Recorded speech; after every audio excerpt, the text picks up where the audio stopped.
And I mean, really, God's put him in the best possible home he could be in, right? And that ultimately is God's sovereign will for Mateo's life because he allowed it to happen and he had a plan for him. And just like Christy was here last time and she was saying, I was adopted.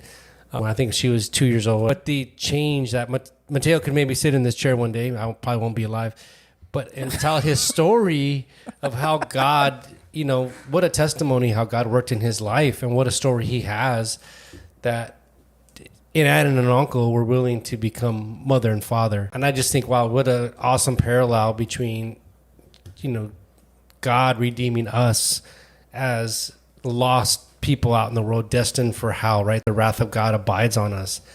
And he said, it doesn't have to. You can become my child, right? He became poor that we might be rich. And same thing with Mateo, right? He was going to be poor. He really was. He had no family to take him, but somebody stepped up and said, you know what?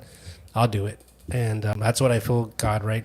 And the chance he has to become a child of God is much greater in this environment than it would have been if he would have went. And it's just amazing to me how God connects the dots. And sometimes we don't see this and we'll never see it till we get to eternity. And sometimes God allows us to see that process of his sovereign will and how he uses us if you're willing to be used, right? If you'll say, God, send me, as Mike would say, and God can use you in a powerful way to influence a young baby, right? That who knows what Mateo will be in his life.